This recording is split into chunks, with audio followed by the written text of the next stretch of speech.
తనయులా అన్ని రీతులా ఆదరించగా తండ్రి పంపిన దేదీప్యమాన పరలోక స్వరం బలమును పెంచే శుద్ధాత్మ స్వరం దేదీప్యమాన పరలోక స్వరం బలమును పెంచే శుద్ధాత్మ స్వరం కృపాస్వరము కృపాస్వరము కృపాస్వరము కృపాస్వరము కృపాస్వరము కృపాస్వరము కృపాస్వరము కృపాస్వరము.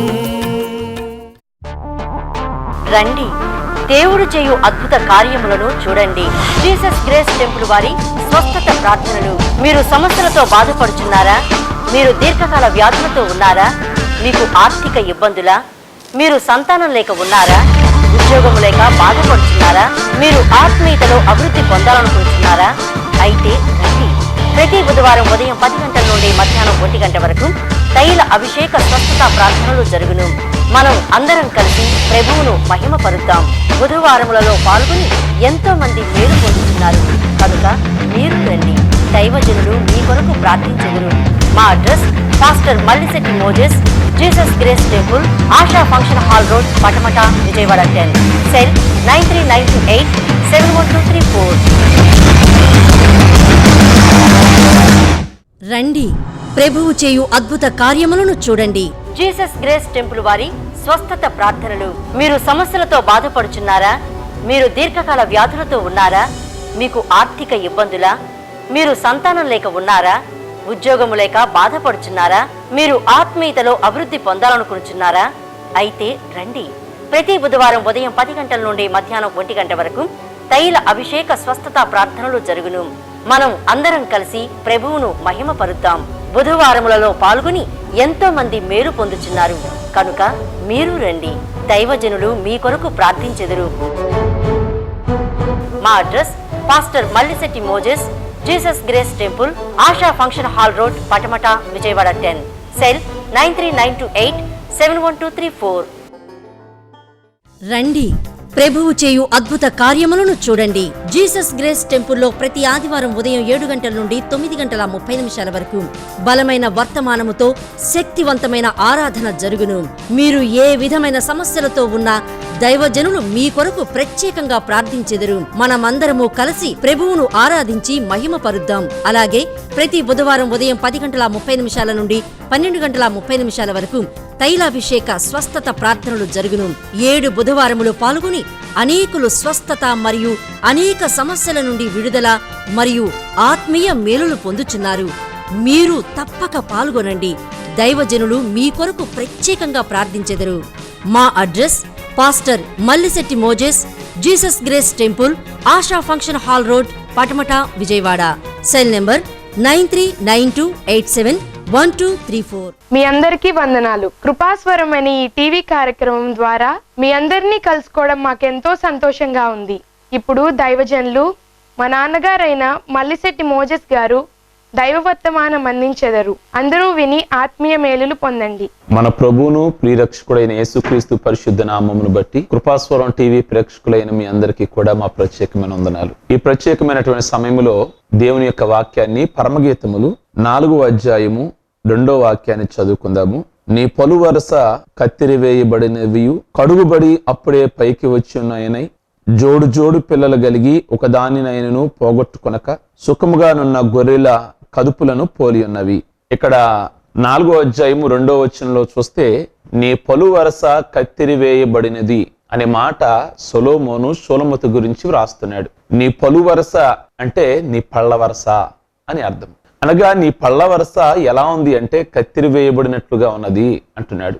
అనగా ఇక్కడ సొలొమోను షూలమతి అన్నప్పుడు సొలొమోను యేసుక్రీస్తుని మనం పోల్చుకుంటూ, షూలమతి అంటే సంఘానికి పోల్చుకుంటూ ఈ పరమగీతాలను గనక చదివినట్లయితే చాలా చక్కటి భావాలు, చాలా చక్కటి అర్థాలు ఇందులో మనకి అర్థమవుతూ ఉంటాయి. కనుక నీ పలు వరుస అంటే ఈ రోజున సంఘములో ఉన్నటువంటి మనల్ని పోలి ఈ మాటలు వ్రాయబడ్డాయి. పళ్ళ వరుస ఎలా ఉన్నది అంటే పళ్ళ వరుసలోనే 2 రకాలు ఉన్నాయి. పై వరుస, కింద వరుస అన్నారు. పై వరుస కదలని వరుస, కింద వరుస కదిలే వరుస అన్నారు. పై వరుస త్వరగా కదలదు, క్రింద వరుస త్వరగా కదిలిపోతుంది. అలాగే దేవుని సన్నిధానంలో జీవిస్తున్న విశ్వాసులలో కూడా 2 తరగతులకు చెందిన విశ్వాసులు ఉన్నారు. ఒకటి పై తరగతికి చెందిన వాళ్ళు, అంటే పరలోక సంబంధులు, వారు తొందరగా కదిలే వాళ్ళు కాదు. రెండోది క్రింద వరుస, అంటే నామక క్రైస్తవులు అనుకుందాము. వాళ్ళు ప్రతి దానికి కూడా ఏమైపోతారు అంటే వాళ్ళు కదిలిపోయే స్థితిలో ఉన్నారు. కనుక నీ పలు వరస ఎలా ఉంది అంటే కత్తిరి వేయబడి ఉన్నది.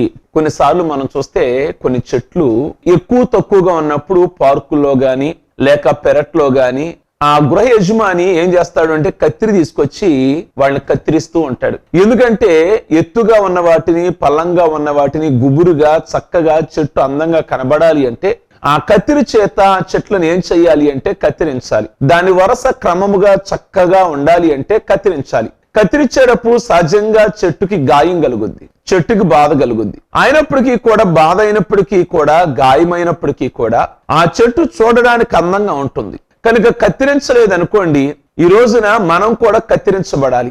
దేని చేత కత్తిరించబడాలి అంటే దేవుని యొక్క వాక్యం చేత కత్తిరించబడాలి. యోహాను భక్తుడు చెప్తాడు, ఏమన్నాడు? బాప్తిజం ఇచ్చే యోహాను అంటే ఎత్తులు పల్లాలు చేయబడాలి, పల్లాలు చదును చేయబడాలి అనగా, ప్రియ దేవుని బిడ్డలారా, మన జీవితాలలో ఎత్తులు పల్లాలు ఉంటాయి. అనగా మనం చదును చేయబడాలి, సమానంగా అవ్వాలి. అంటే కొన్ని దేవునికి ఇష్టం లేని ఉంటాయి, అవి కత్తిరించబడాలి, వాక్యం ద్వారా కత్తిరించబడాలి.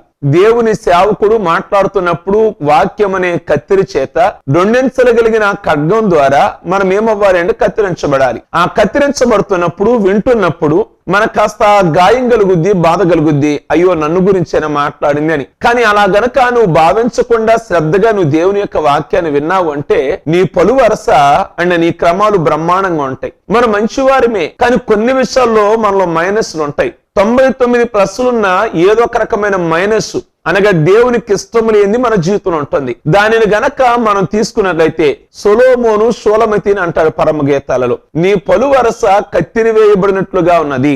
సంఘంలో ఉన్న మనము కత్తిరి వేయబడాలి. అంత మాత్రమే కాదు, నీ పలు వరస అంటే పై వరస, క్రింద వరస. మనం ఏ వరసలో ఉన్నాం? కదిలే వరసలో ఉన్నామా, కదలని వరసలో ఉన్నామా? అనేకమైన శ్రమలు కలిగినప్పుడు అనేక మంది ఏమైపోతున్నారు అంటే కదిలిపోతున్నారు. వారి భక్తి ఏమైపోతుందో, వారు నేర్చుకున్నటువంటి ప్రార్థన, వారి యొక్క భక్తి ఏమైపోతుందో వారి కష్టాలు రాగానే. అపోస్తలుడైన పౌలు ఒక మాట చెప్పాడు. ఏమన్నాడు అంటే, క్రీస్తునందు సద్భక్తితో బ్రతకను ఉద్దేశించు వారు హింస పొందుదురు అన్నాడు. అనగా ఎవరైతే సద్భక్తి చేయాలనుకుంటారో, అంటే మంచి భక్తి చేయాలనుకుంటారో వాళ్ళకి తప్పకుండా హింసలు వస్తాయి. హింసలు కలిగినంత మాత్రాన నువ్వు దేవుని ఆరాధనకు దూరం అయిపోవాలని కాదు. యేసుక్రీస్తు శిష్యులు మనం చూసినప్పుడు వాళ్ళకి సుఖాలే లేవు, వాళ్ళ కష్టాలు కూడా కలిగినాయి. చివరికి యేసు ప్రభువారు కూడా శ్రమలు కలిగినాయి. అయితే శిష్యులు కదిలిపోలేదు, విశ్వాసమును విడిచి వారు పారిపోలేదు. ఒకానొక టైంలో పేతురు కాస్త ఏదో యేసుక్రీస్తును పట్టుకున్నప్పుడు దూరంగా ఉన్నాడే గాని, తర్వాత చివరికి పరిశుద్ధాత్మను పొందుకున్న తర్వాత ప్రభు కొరకు అద్భుతకరంగా వాడబడిన వాడు పేతురు. కనుక జీవితంలో కష్టాలు నష్టాలు కలుగుతుంటాయి. యేసుక్రీస్తు ఉపమానం చెప్పినట్లు మత్తయి సువార్త 13వ అధ్యాయంలో ఒక ఉపమానం చెప్పారు. ఆయన ప్రసంగం చేస్తూ ఏమని ప్రసంగం చేశారు అంటే, ఒక దేవుని వాక్యం ఎలా ఉంది అంటే విత్తనమును పోలి ఉన్నది. ఒక వ్యవసాయదారుకుడు విత్తనాలు విత్తుకుంటూ వెళ్తాడు. కొన్ని విత్తనాలేమో మంచి నేలను పడినవి, కొన్ని విత్తనాలేమో దారి ప్రక్కన పడినవి, 3వ రకం విత్తనాలేమో రాళ్ల మధ్యలో పడినవి, కొన్ని విత్తనాలేమో ముళ్ళ మధ్యలో పడినవి అని ప్రభు ప్రసంగం చేసి వచ్చేస్తారు. శిష్యులు అడుగుతారు, ప్రభువా, ఇందాక నువ్వు చెప్పిన ఉపమానం మాకు సరిగ్గా అవగాహన కలగలేదు, దాని యొక్క మర్మాన్ని నువ్వు చెప్పలేదు అని అన్నారు. ఉపమానం వేరు, ఉపమానం యొక్క మర్మాన్ని వివరించడం వేరు. శిష్యులకు మాత్రమే ఉపమానాన్ని, దాని మర్మాన్ని ప్రభు బయలుపరిచారు. అండ్ ఈ రోజున సంఘము అనే పొలములో ఒక దైవ సేవకుడు విత్తనాలు విత్తుతూ ఉంటాడు. అందరూ ఒకేలాగా దేవుని యొక్క వాక్యాన్ని వినరు కదా. కొంతమంది చాలా శ్రద్ధా భక్తులతో దేవుని వాక్యాన్ని వింటారు, ఒక లూదియా లాగా. అంతమంది దేవుని వాక్యాన్ని వింటున్నా ఒక లూదియాలోనే దేవుని యొక్క వాక్యం పనిచేసింది. ఆవిడ హృదయము తెరవబడినది. కొంతమంది దేవుని యొక్క వాక్యాన్ని వింటారు. ఏ విధంగా వింటారు అంటే, ఒక చెవి ప్రసంగం మీద పెడతారు, ఒక చెవి బయట రోడ్డు మీద పెడతారు. ఒక కన్ను స్టేజి వైపు చూస్తుంది, ఒక కన్ను ఏమో రోడ్డు వైపు చూస్తూ ఉంటుంది. ఎవరో రావాలి, తాళాలు ఇవ్వాలి, కొడుకో భర్తో అని ఆ వ్యవహారాల మీద ఆలోచనల మీద ఉంటారు. అలాంటి వారు ఈ రోజున సంఘములో విత్తనాలు ఒక దైవ సేవకుడు విత్తుతూ వెళ్తున్నాడు. అయితే అన్ని కూడా ఒకే నేలలో పడలేదు కదా. ప్రభు చెప్పిన మాట ప్రకారంగా త్రోవ ప్రక్కన పడిన విత్తనాలు అంటే వాళ్ళు వాక్యాన్ని విన్నారు, బయటికి వెళ్ళగానే వాక్యాన్ని మరిచిపోయారు. ప్రభు చెప్పారు, పక్షులు వచ్చి విత్తనాలను వెతికెళ్ళిపోయినాయి. అనగా లోపల వాక్యాన్ని వింటున్నావు, పక్షి అనగా సాతానుడు. బయటికి వెళ్ళగానే వాక్యం ఎగిరిపోతుంది, ఏమవుతుందో తెలియటం లేదు. వాక్యానుసారంగా జీవించలేకపోతున్నావు, వాక్యాన్ని మరిచిపోతున్నావు. ఎందుకు వాక్యాన్ని మర్చిపోతున్నానని నేను ఆదివారం చక్కగా శ్రద్ధగా వాక్యాన్ని వింటున్నాను కదా అని నీవు అనుకుంటున్నావు. నీ హృదయంలో దేవుని వాక్యం అనే విత్తనం ఎందుకు లేదు అంటే, సాతానుడు అనే దుష్టుడు అనే పక్షి విత్తనాలను వెతికి వెళ్ళిపోయాడు. అలాగే రెండో మాట ప్రభు చెప్పారు, రాతి నేలను పడిన విత్తనాలు అన్నారు. రాతి నేలను పడిన విత్తనాలు అవి మొలకెత్తినే గాని వేరు క్రిందకి వెళ్ళాలి. వేరు క్రిందకి వెళితేనే గాని చెట్టు ఎదుగుద్ది, ఫలిస్తుంది, పువ్వులు పోస్తుంది, కాయలు కాస్తుంది, అది ఫలభరితంగా ఉంటుంది. కనుక ఆ యొక్క వేరు క్రిందకి వెళ్ళాలి. కింద ఏమున్నాయి అంటే, ఆ విత్తనాలు వేసినప్పుడు కింద రాళ్లు ఉన్నాయి. ఆ రాళ్లు ఉండటం వల్ల ఆ యొక్క వేరుని క్రిందకి వెళ్ళనివ్వటం లేదు. దాని యొక్క అర్థమేంటి ప్రభువా అని ప్రభువుని అడిగితే ప్రభు అన్నారు, ఈరోజు చాలా మంది వాక్యాన్ని వింటున్నారు గాని రాతి నేలలాగా ఉంది వారి యొక్క హృదయం. అంటే వారు కఠినమైన స్వభావంగా ఉంటున్నారు. ప్రియమైన దేవుని బిడలారా, ఆ కఠినమైన స్వభావం వల్ల ఆ మొక్క దేవుని వాక్యం వారిలో ఫలింపో లేదు, అభివృద్ధి లేకుండా అయిపోతుంది. అందుకే వాళ్ళు ఏమవుతున్నారు అంటే, కష్టం రాగానే వాళ్ళు కదిలిపోతున్నారు. ఈ రోజున ఎందుకు కదిలిపోతున్నారు అంటే, నీ పలు వరస కత్తిరి వేయబడినది అంటే నీ పళ్ళ వరస పై వరస చాలా గట్టిగా స్టాండర్డ్ గా ఉండి క్రింద వరస ఎందుకు కదిలిపోతున్నారు? ఈరోజు సంఘంలో చాలా మంది కదిలిపోతున్నారు.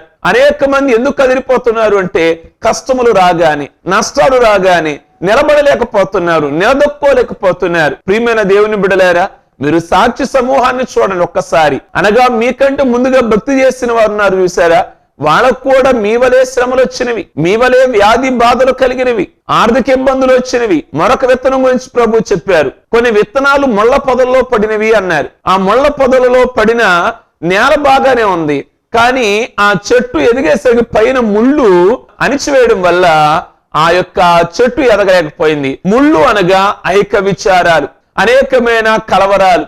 ఈ కలవరాల వల్ల కూడా చాలా మంది జ్ఞాపకం వచ్చేసరికి ఆత్మీయ స్థితిలో సాగలేకపోతున్నారు. ప్రార్థనకి ఎందుకు రాలేదండి, ప్రార్థన ఎందుకు చేయలేదండి అంటే సమస్యలండి. ఆ సమస్యలు జ్ఞాపకం వచ్చి ఆ బాధల్లో ఉండటం వల్ల చాలా మంది సాగలేకపోతున్నారని ప్రభు చెప్పారు. కొన్ని విత్తనాలట మంచి నేలను పడినవి అన్నారు. ఆ నేలంటే నీ హృదయమే. కొన్ని నేలేమో కఠినంగా రాయిలాగా ఉంటుంది, కొన్ని నేలేమో ముళ్ళ పొదల్లాగా ఉంటుంది. ఐక్యమైన విచారాల వల్ల అవి ఆలోచించి భక్తి మీద మనసు పెట్టలేక, కొన్ని విత్తనాలేమో మంచి నేల అంటే లూదియా హృదయం లాగా వినగానే మార్పు చెంది, వినగానే రక్షణ పొంది, వినగానే దేవుని కార్యాన్ని చూడగలిగి. ప్రియమైన దేవుని బిడలారా, ఈ రోజు నువ్వు కదిలే స్థితిలో నీవు ఉన్నావా? కదిలిపోతున్నావా? నీవు ఎందుకు కదిలిపోతున్నావు నీవు? కానీ ప్రభు కోరుకునేది నిన్ను కదలని వరసలో ఉండాలని ఆయన కోరుకుంటున్నారు. నీ వరస ఎలా ఉండాలి అంటే, కదలని వరసలో ఉండాలి.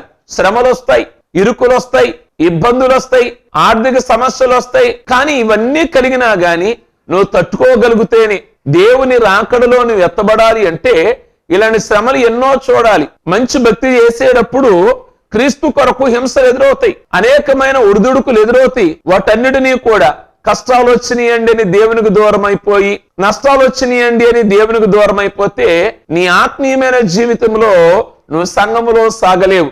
కనుక చాలా మంది విశ్వాసులు ఊరికూరికే కదిలిపోతుంటారు, స్థిరంగా ఉండలేరు.